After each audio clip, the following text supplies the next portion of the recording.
Hershey and Chase experiment. Hershey और Chase का जो एक्सपेरिमेंट है it also known as bacteriophage experiment. Bacteriophage का मीनिंग आप समझते हो, virus which attack on the bacteria. वो वायरस जो बैक्टीरिया पे अटैक करता है उसको हम बोलते हैं बैक्टीरियोफेज।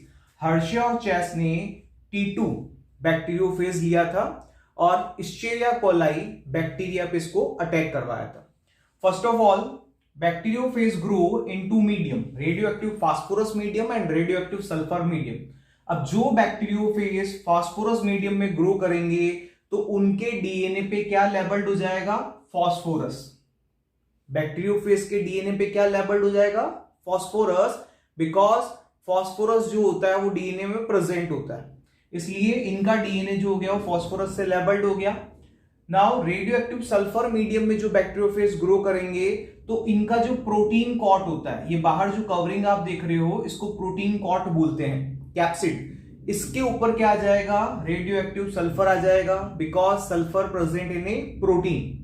देन अब 3 स्टेप थे, 3 स्टेप में ये पूरा एक्सपेरिमेंट कंप्लीट हुआ। Infection, blending and centrifugation. Infection में क्या होगा? जो बैक्टीरियोफेज है वो अटैक करेगा किस पे? ई कोलाई बैक्टीरिया पे। ये देखो फॉस्फोरस वाला बैक्टीरियोफेज ई कोलाई पे अटैक कर रहा है, इधर ये सल्फर वाला जो बैक्टीरियोफेज है वो ई कोलाई पे अटैक कर रहा है।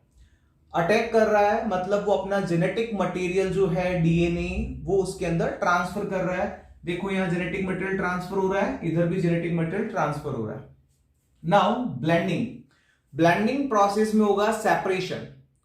सेपरेशन का मीनिंग ये हुआ बैक्टीरियोफेज अपना complete genetic material E coli में ट्रांसफर कर देगा और वो अलग हो जाएगा, हट जाएगा।